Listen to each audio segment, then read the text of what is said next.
Vamos para a aula de catecismo. Vamos entrar no segundo capítulo, que nesse segundo capítulo temos a segunda tábua dos 10 mandamentos, e é a partir do quarto mandamento. Nós sabemos que os 10 mandamentos são divididos em duas tábuas. 3, que é a primeira tábua referente a Deus, os 3 mandamentos, e 7 mandamentos na segunda tábua de Deus para os homens, que constitui a teologia moral.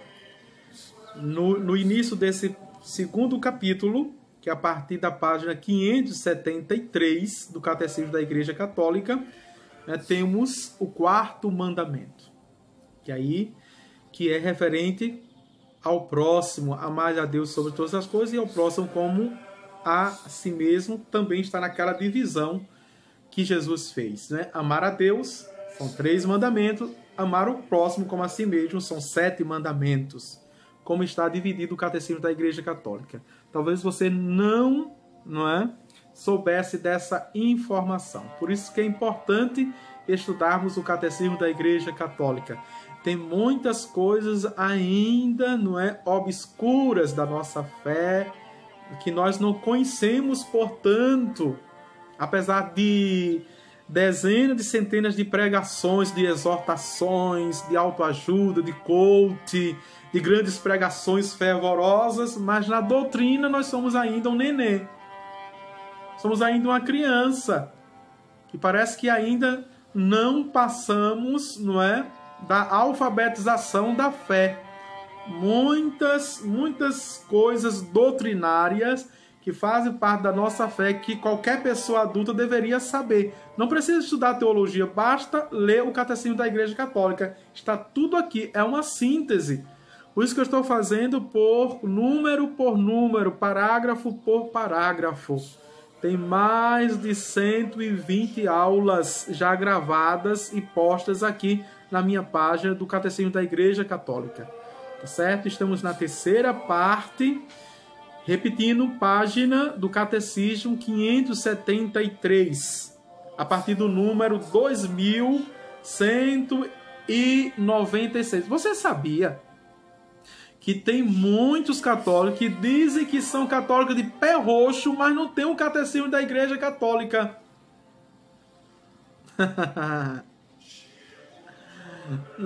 E o pé que fica roxo é porque o camarada ou tá com problema de circulação nas pernas ou está para morrer. Então, católico de pé roxo é aquele que tem que está com a fé morrendo. Está com a fé morrendo. Cuidado com essa expressão, né? Ah, ele é católico de pé roxo. Opa, está com a fé morrendo. Já está cansado de caminhar, pé e fé na caminhada, já está querendo parar. É isso mesmo, Erivan. Gostou da expressão? Erivan, meu grande amigo, tá certo? Então, cuidado com essa expressão. Às vezes a gente gosta da expressão e sai passando, mas tem sempre os dois lados da moeda. Dá a César o que é de César, é um lado da moeda, ao outro dá a Deus o que é de Deus. Vamos avante. Pelo sinal da Santa Cruz, livra-nos Deus, nosso Senhor, dos nossos inimigos. Em nome do Pai, do Filho e do Espírito Santo. Amém. Vamos pedir as luzes do Espírito Santo que venha sobre o nosso entendimento, sobre a nossa inteligência, para iluminar com a luz divina, com a luz do alto, com Cristo ressuscitado. Vinde, Espírito Santo, enchei os corações dos vossos fiéis e acendei neles o fogo do vosso amor. Enviai o vosso Espírito, e tudo será criado, e renovareis a face da terra. Oremos, ó Deus, que instruísse os corações dos vossos fiéis. Com a força do Espírito Santo, fazei que apreciemos retamente o mesmo Espírito e gozemos sempre de sua consolação. Por Cristo nosso Senhor. Amém. Temos uma espécie de introdução, não é? Que o número 2196 é uma introdução. O fundamento bíblico do Novo Testamento deste mandamento, honrar pai e mãe. Veja, Jesus disse a seus discípulos: amai-vos uns aos outros como eu vos amei. João capítulo 13, versículo 34. Em resposta à pergunta feita acerca do primeiro dos mandamentos, Jesus diz: o primeiro é: ouve, ó Israel, o Senhor teu Deus é o único Senhor, e amarás o teu próximo como a ti, de todo o coração, de toda a tua alma. Aliás, amarás o teu Deus de todo o teu coração, de toda a tua alma, com todo o teu espírito e com toda a tua força. E o segundo é este: amarás o teu próximo como a ti mesmo. Não existe outro mandamento maior do que estes. Mateus capítulo 12, versículos de 29 a 31.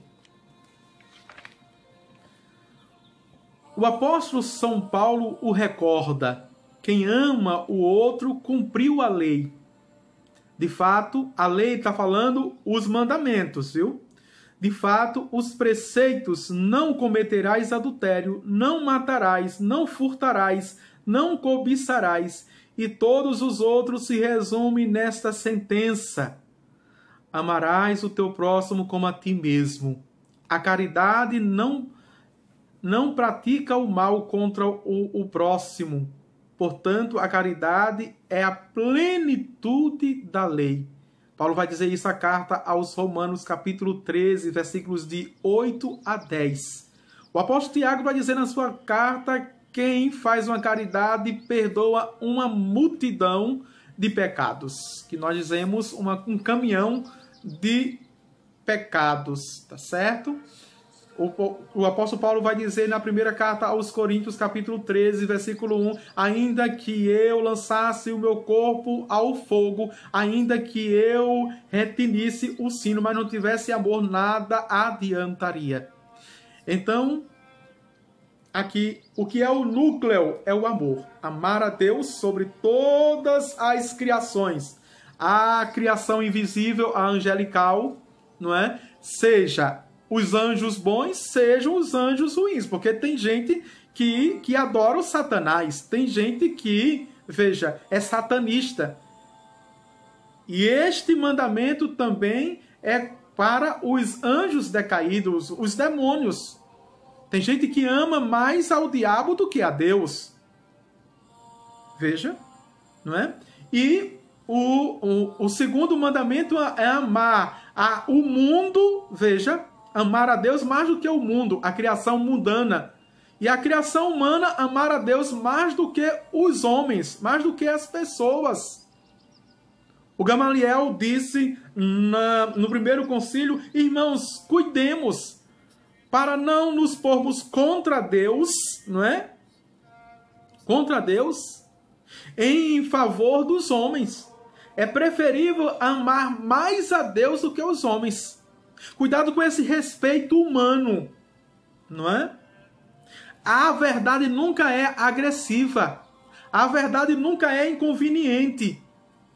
A verdade nunca é imprudente. Aí as pessoas dizem: mas o Senhor diz a verdade, mas é o seu jeito de dizer a verdade. Não, a verdade é nua e crua. Você que está na mentira, cuide para sair. E às vezes é preciso de forma enérgica. Às vezes é preciso de forma frontal. Às vezes é preciso de forma conflitiva. Você dizer a verdade para a ficha cair. Não é? Tem gente que quer dizer a verdade com água e açúcar. Água e açúcar, minha avó dizia que é garapa. Não é? Tem gente que quer dizer a verdade fazendo cafuné no outro. O outro vai dizer: é verdade, mas eu tenho a liberdade de exercer a verdade ou não. É verdade, mas eu sou livre para praticar a verdade ou não. Não. Só existe a liberdade dentro da verdade. Só existe a liberdade, não é? E a liberdade requer o princípio da responsabilidade. comigo e com os outros, com o mundo. A liberdade requer o princípio do compromisso comigo mesmo e com o mundo. Veja como a gente está adocicando, caramelizando a verdade, não é? É como a nova pedagogia, enganando as crianças. Enganando as crianças, não é? Quer dizer, vai dar um xarope à criança e coloca numa garrafinha de Coca-Cola, para que o xarope que tem a cor de Coca-Cola, que é preta, não é? Coloca e a criança vai tomar o xarope, mas na embalagem de Coca-Cola. Quer dizer, meias verdades, minha gente. Meias verdades. Santa Teresa de Ávila diz que não existe nada mais humilde do que a verdade, como ela é, a verdade transparente. O apóstolo Paulo vai dizer que, veja, a verdade dói, mas ela cura. E os remédios, os antigos já sabiam disso, que os remédios amargos são os remédios curativos. Tá certo? Mas essa geração Nutella, que é a geração Nutella, a geração da hipersensibilidade, a geração do dodói, não é? A geração, veja, do mimimi, a geração do pão de açúcar, é uma geração que está sempre amarga, com cara feia, emburrada, angustiada. Veja, e é uma geração que procura os maiores prazeres, seja nas drogas, seja na moda, seja na autoimagem, seja no sexo, no bem-estar, na qualidade de vida. É uma geração e é uma geração de mal com a vida. Como diz o Papa Francisco, é uma geração que sempre sai de casa com cara de quem chupou limão. Veja, limão e limão azedo. Limão azedo. Que é uma geração que se dói com tudo. Se dói com tudo. Por isso que é uma geração que procura um conhecimento de anarquia, que agora, veja, não é? Não existe transmissão, não existe transmissão da verdade serena, de uma verdade séria. Você tem que contar uma verdade, uma história, e qualquer ciência de forma agora mais engraçada. De forma mais engraçada. Peraí, para eu dar catequese agora, eu tenho que botar uma, com todo respeito aos palhaços. Eles fazem isso porque são profissionais e fazem seriamente. Veja, o palhaço faz a arte dele seriamente. Mas eu tenho que passar aqui da catequese, não é? Criar uma página agora e tenho que botar uma touca de palhaço, um nariz de palhaço, e tenho que contar sempre a anedota para que chamar a atenção das pessoas, para que as pessoas possam ouvir a verdade. Pelo amor de Deus. Este não é o cristianismo de Jesus Cristo. Quando subia na montanha, não é? E pregava a felicidade, a bem-aventuranças. Este não é o cristianismo de Jesus Cristo quando ia no mar da Galileia, não é? E pedia um barco para falar para o povo. Não! Quando Jesus disse às multidões, vocês me procuram por causa de pão, porque eu apenas multipliquei os pães e os peixes. Vocês estão procurando isso. Mas, veja, eu sou o pão descido do céu. Nem só de pão, um material vive o homem, mas de toda palavra que sai da boca de Deus. Então, aqueles mesmo que procuravam Jesus, estavam atrás de Jesus, passaram 3 dias ouvindo Jesus, e Jesus multiplicou por 2 vezes os pães e os peixes, alimentando 4.000 homens, sem contar crianças e mulheres, depois 5.000, quando Jesus falou, não é, de uma forma mais incisiva, Porque a verdade é uma verdade que requer que o outro se comprometa. Autoajuda não requer que você se comprometa. Diz logo, você é livre para aceitar ou não. Não é? Se conselho fosse bom, não se dava, se vendia. Veja só. Não é? A verdade requer compromisso, requer responsabilidade, requer conversão, requer exame de consciência, requer que você caia a ficha e que mude o seu estilo de vida, o seu comportamento, as suas ações, as suas ideias, se as suas ideias de fato são cristãs ou não, ou são pagãs. Ou você, eu, Padre Adivânio, sou um lobo vestido de pele de cordeiro. Tem muitos cristãos assim, muitos cristãos assim. Veja, que de fato vai estar mais povoado das ideias do mundo e quer cristificar ou cristianizar as ideias pagãs, querendo incutir. Cuidado, cuidado. E tem bons católicos que estão nessa onda. Bispos e padres, infelizmente, entrando nesta onda. Veja,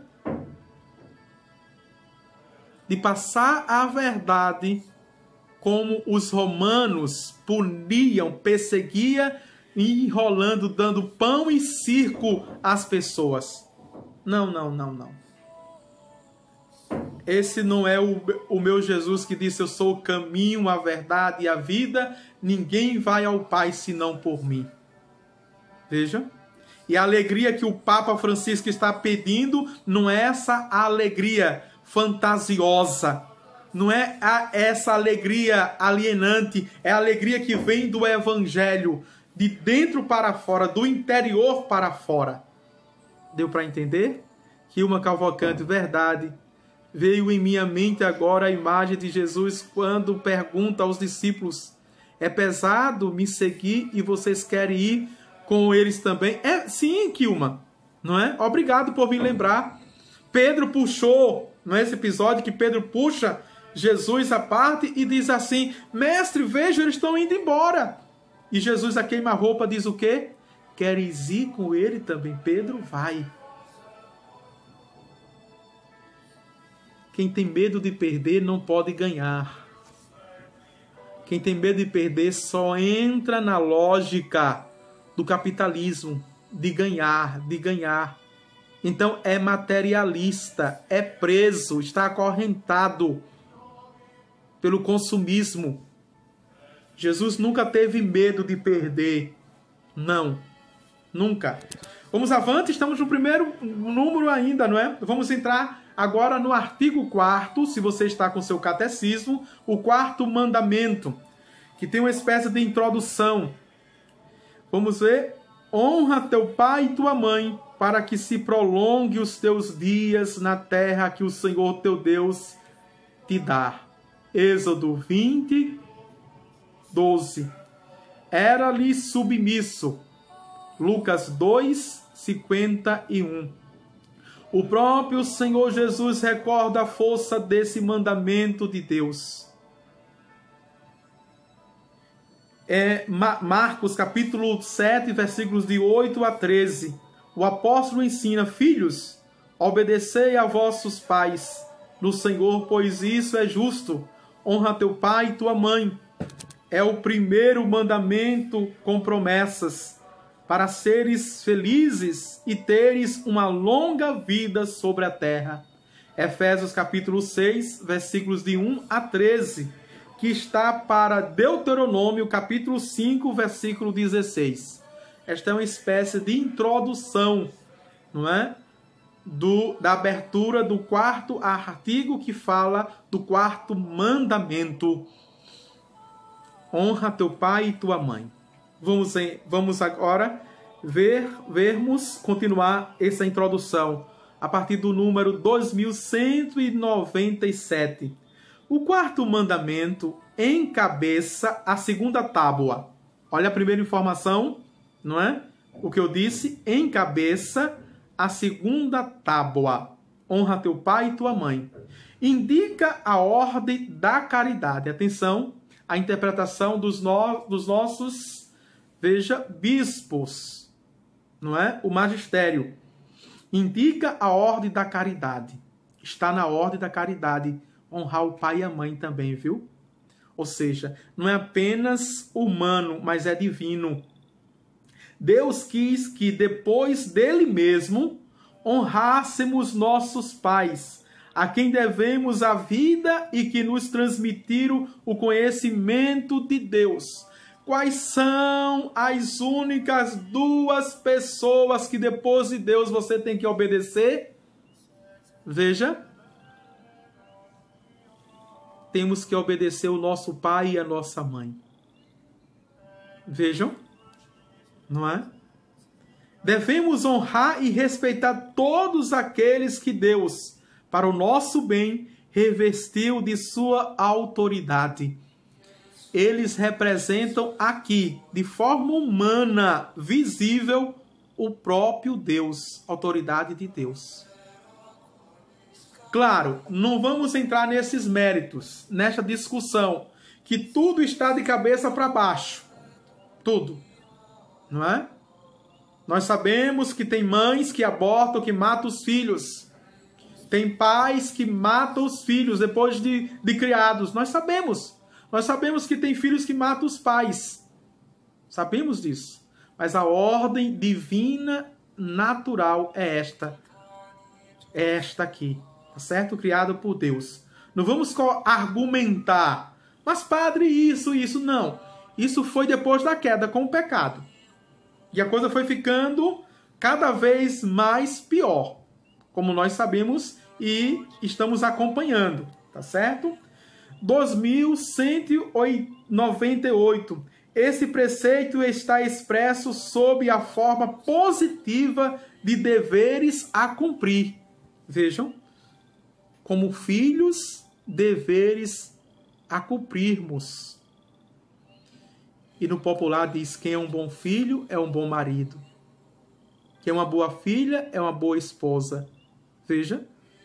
E assim, olha, essa educação vai passando de geração em geração.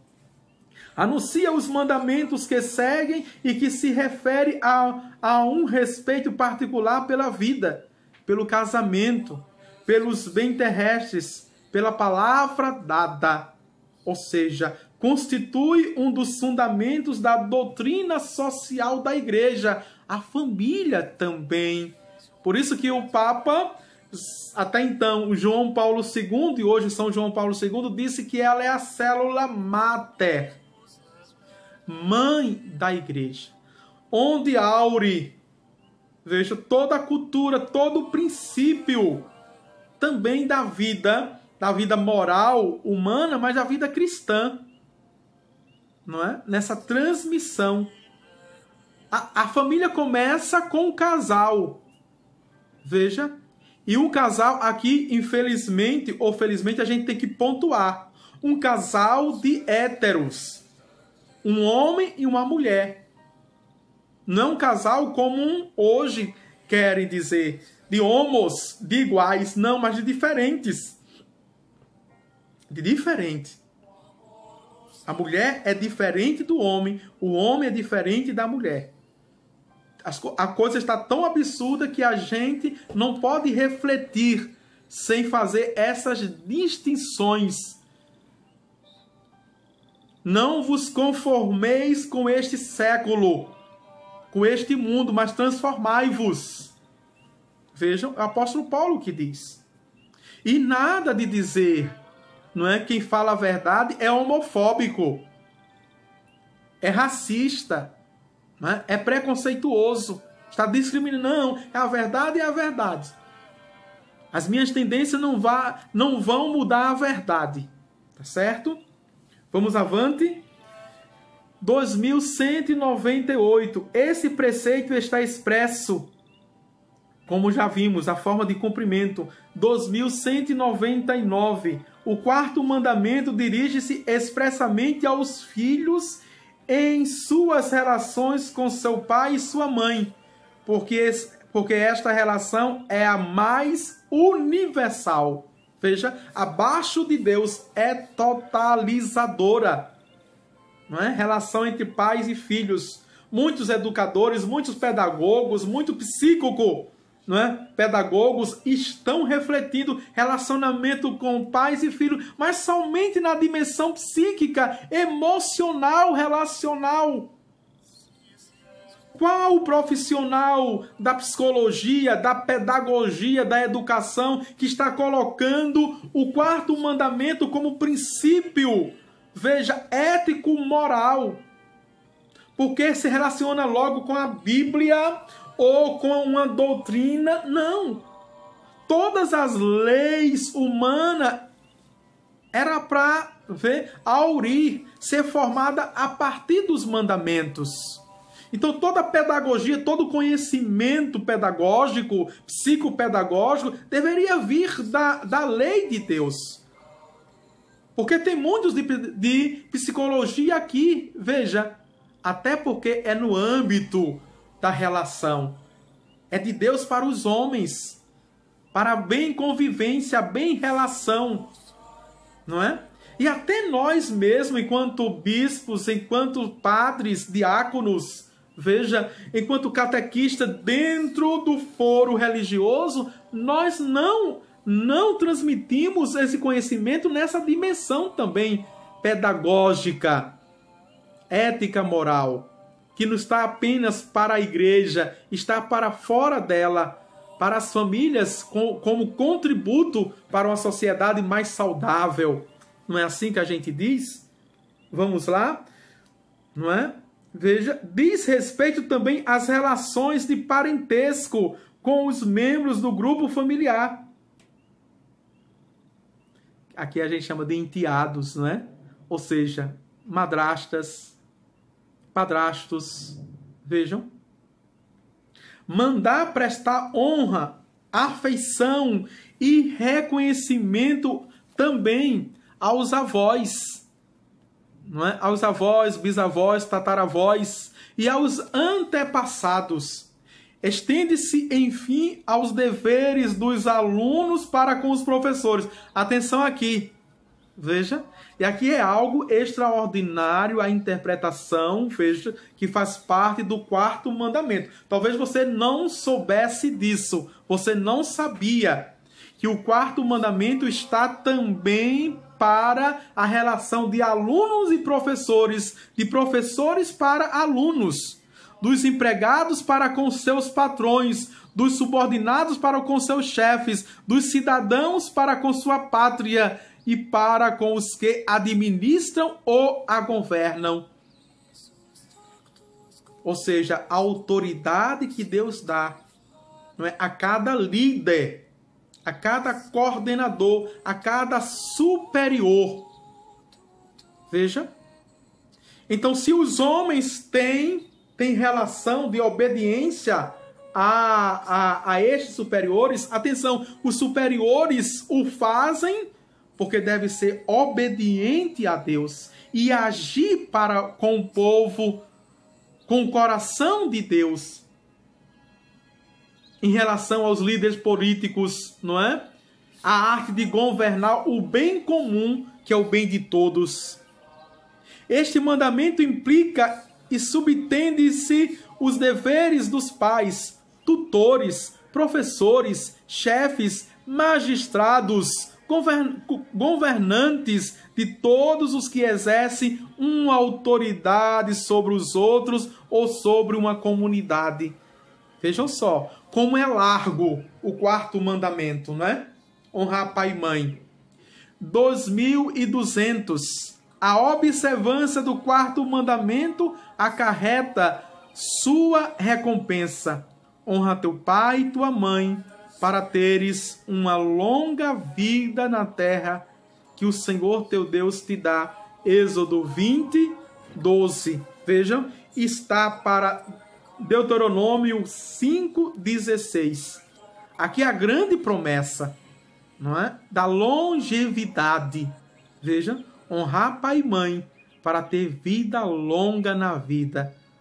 Uma sociedade que procura ter longevidade no bem-estar, na qualidade de vida e despreza os idosos, os velhos. O respeito a esse mandamento alcança, juntamente com os frutos espirituais, frutos temporais de paz e de prosperidade. Ao contrário, a não observância desse mandamento acarreta grandes danos para as comunidades e para as pessoas. É quando nós dissemos que o contrário é verdadeiro. Se existe bênçãos para quem honra o pai e a mãe, existe também maldições para quem desonra o pai e a mãe. Terrível, né? Roseane Santana, bom dia, Padre, sua bênção. Me coloque nas suas orações. Rezarei. Vamos avante. Primeiro inciso, dentro deste 4º capítulo, a família no plano de Deus. A construção teológica, a partir do número 2201. Natureza da família. A família tem uma natureza? Qual é a natureza da família? Nesses 3 números vamos ver. A comunidade conjugal está fundada no consentimento dos esposos. Veja, e esse consentimento é dentro do casamento. Não é? Deixa eu lhes dizer uma coisa.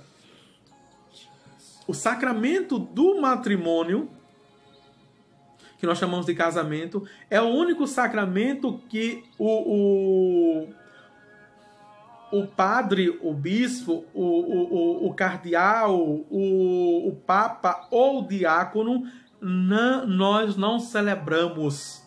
Nós somos das testemunhas, a testemunha idônea da igreja.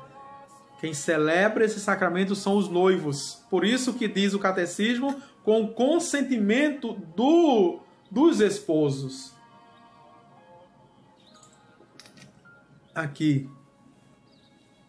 O casamento e a família estão ordenados para o bem dos esposos, a procriação e a educação dos filhos.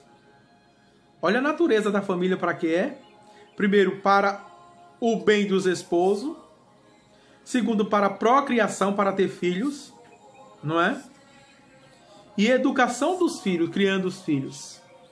O pecado contra esse segundo item, ou segunda natureza, não é? Os anticoncepcionais, as camisinhas, vejam, a pílula do dia seguinte, o DIU e o aborto. O aborto. São pecados gravíssimos contra, não é, a harmonia e a plenitude do casamento. Vamos avante? O respeito a esse mandamento alcança, juntamente com os frutos espirituais, frutos temporais de paz e prosperidade. Vamos avante? Que diz assim: o amor dos esposos e a geração dos filhos instituem entre os membros de uma mesma família relações pessoais e responsabilidades primordiais. Aqui, não é? Dentro dessa consciência do homem e da mulher que está se entregando pelo outro. Está se entregando pelo outro. Certo? 2202. Um homem e uma mulher unidos em casamento formam com seus filhos uma família. Formam com seus filhos uma família. Quase o Catecismo da Igreja Católica nos dá a entender que apenas o casal sem os filhos ainda não é uma família. O casal com seus filhos forma uma família. Deu para entender? Vamos avante? Olha o que diz. Esta disposição precede todo o reconhecimento por parte da autoridade pública. Impõe-se a ela, isto é, não depende da autoridade civil para se constituir e deve ser considerada como a referência normal em função da qual devem ser avaliadas as diversas formas de parentesco dentro, não é, deste contexto, dessas circunstâncias, deste relacionamento. 2203. Ao criar o homem e a mulher, Deus instituiu a família humana e dotou-a de sua constituição fundamental. E aqui é interessante fazer próprio a interpretação, não é? Os filhos só podem surgir, só podem nascer dentro de um relacionamento de um homem e uma mulher. Certo? Seus membros são pessoas iguais em dignidade, não em semelhança. Para o bem comum de seus membros e da sociedade, a família implica uma diversidade de responsabilidades, de direitos e de deveres. Na sociedade, o homem tem sua responsabilidade específica, não é? Seus direitos específicos, seus deveres específicos, como também a mulher e como também os filhos, que formam a mesma família, não é? Harmônica. A harmonia vem aqui dentro da diversidade, não dentro da igualdade. A família cristã. Qual é o modelo da família cristã? Vamos ver também 3 números para entrarmos no segundo inciso. 2204. Uma relação e atuação específica da comunhão eclesial é constituída pela família cristã, que também por isso se pode e deve chamar a igreja doméstica, como estamos chamando estes dias, né? Familiar e consórcio, diz isso no número 21, está para Lumen Gentium, a Constituição Apostólica, Concílio Vaticano II, número 11. É uma comunidade de fé, de esperança e de caridade. Na igreja ela tem uma importância singular, como se vê no Novo Testamento. Efésios capítulo 5, versículo de 21, capítulo 6, versículo 4, Eclesiastes capítulo 3, versículo de 18 a 21, 1 Pedro capítulo 3, versículo de 1 a 7. Veja o fundamento bíblico da família, não é? E atenção aqui, no seio familiar é propício viver as virtudes teologais, a virtude da fé, a virtude da esperança e a virtude do amor. Veja, a igreja doméstica é chamada a viver estas virtudes. Cada batizado, sim, mas quando esses batizados se encontram, a família cristã está edificada nas virtudes teologais. 2205. A família cristã é uma comunhão de pessoas, vestígio e imagem da comunhão do Pai, do Filho e do Espírito Santo. Sua atividade procriadora e educadora é o reflexo da obra criadora do Pai. Ela é chamada a partilhar da oração e do sacrifício de Cristo, ou seja, da missa. Olha, da oração em familiar e da missa também, enquanto família. Eu e minha casa serviremos ao Senhor. A oração cotidiana e a leitura da palavra de Deus fortificam nela a caridade. A família cristã é evangelizadora e missionária. Atenção, que maravilha! A família cristã, toda a família, a consciência dela, não é, que está evangelizando, que é missionária, que pode dar com testemunho com palavras e obras. Vejam. 2206. As relações dentro da família acarretam uma finalidade de sentimentos, de afetos e de interesses. A finalidade é essa que provém, sobretudo, do respeito mútuo entre as pessoas. A família é uma comunidade privilegiada, chamada a realizar uma carinhosa abertura recíproca de alma entre os cônjuges e também uma atenta cooperação dos pais na educação dos filhos. duas observações. No número 2205, não é? Cuidado com esse controle de natalidade.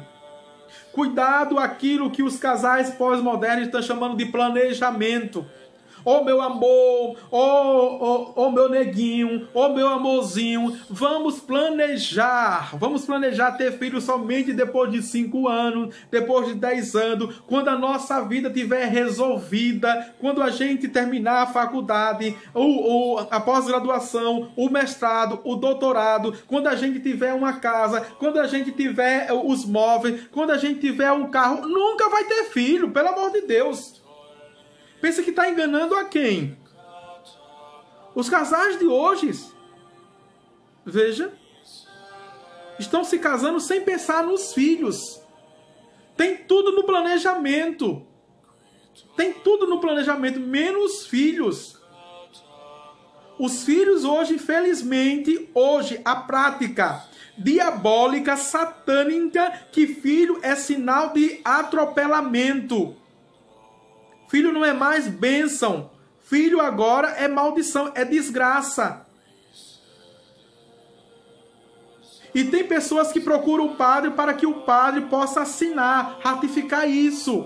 Ah, coitadinho, o bichinho tem muito futuro, é novo ainda, é nova ainda. Ah, se não quer ser filho, me desculpe dizer, viu? Eu vou ser claro, porque eu estou pregando aqui e estou dando aula para adultos. Se não quiser ter filho, não transe. Se não ter filho, não faça sexo.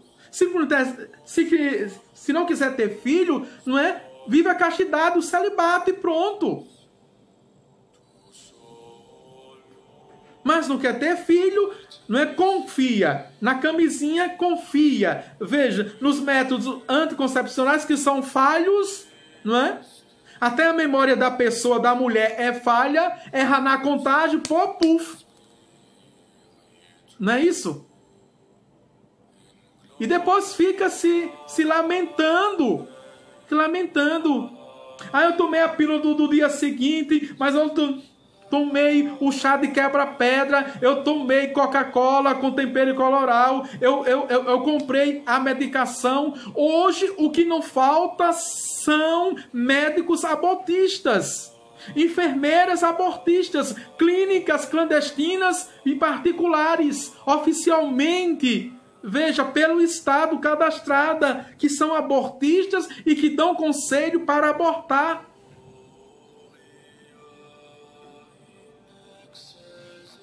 Todas as leis humanas, civis, estadistas, federatistas, contra o 4º mandamento da lei de Deus. E é pecado mortal. É pecado mortal. Veja. Pecado mortal. Não é? A primeira coisa. A segunda observação, no número 2206, é a questão que, desde com a escola nova, não é? Do século XIX, que o Estado tomou para si a responsabilidade da educação, que as famílias concordaram com isso e entrega na mão do Estado, na mão, queira que não, com todo respeito, eu sou professor também, mas na mão de pessoas estranhas, a educação dos seus filhos.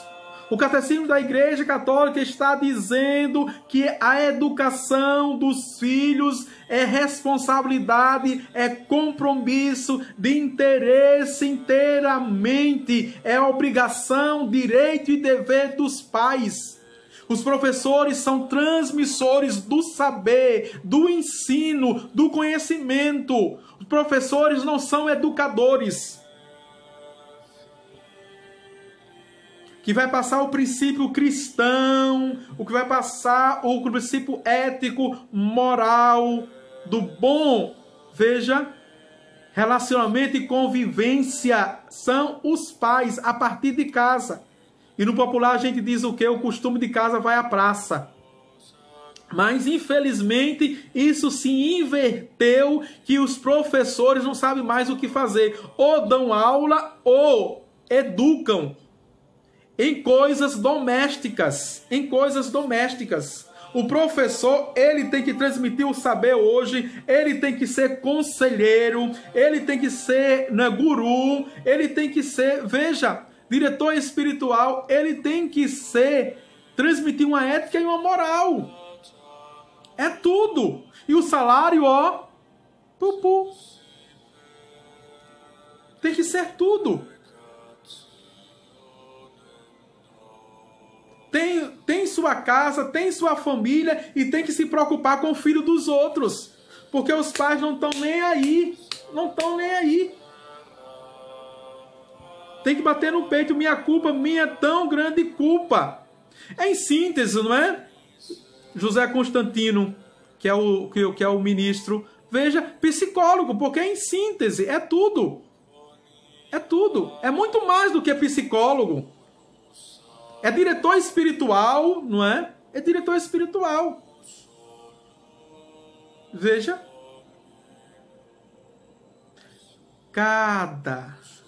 Aí quando a gente diz cada um no seu espaço, que a sociedade está dizendo cada um no seu quadrado. Se os pais se responsabilizassem com a educação, com o saber, não é? Se interessasse até em casa pelo conhecimento, mas não. E o professor tem que ser tudo isso e ainda não tem direitos na sua própria sala de aula, no seu próprio habitat natural, ele não tem mais autoridade. Não tem voz ativa mais, não é? E os alunos que querem, veja, fazer o que bem quiserem, como fazem em casa. Não obedece mais os pais, não obedece mais ninguém, é dono do nariz, e na sala de aula a mesma coisa. A mesma coisa. Vejam. Quer dizer, quando é que esse país vai para frente? Sem ter modelo de família, sem ter modelo de educação, sem ter modelo, veja, de ensino. Não podemos caminhar. Não podemos caminhar. Então é mais fácil tecnizar, não é? O país, ou seja, oferecer curso para ter uma mão de obra barata, não é? Para que o país possa, a trancos e barrancos, caminhar. Vamos avante. O segundo inciso, vou ver quantos minutos são. Então já vamos terminar essa aula para entrarmos no segundo inciso. Já são 48 minutos de aula, senão vai ficar muito extensa, não é? Que este artigo 4º, o quarto mandamento, temos 5 grandes incisos, não é? Vai ser preciso mais ou menos 3 aulas para terminarmos este quarto mandamento. Estamos apenas no segundo inciso, a família e a sociedade. Vem bomba por aí, viu? Não é? A gente fala o quarto mandamento, abre a segunda tábua da lei, que tem 7 mandamentos. Vamos avante. E aqui a gente vê parágrafo por parágrafo, número por número. O Senhor esteja convosco, Ele está no meio de nós. Abençoe-vos Deus Todo-Poderoso, Pai, o Filho e o Espírito Santo. Amém.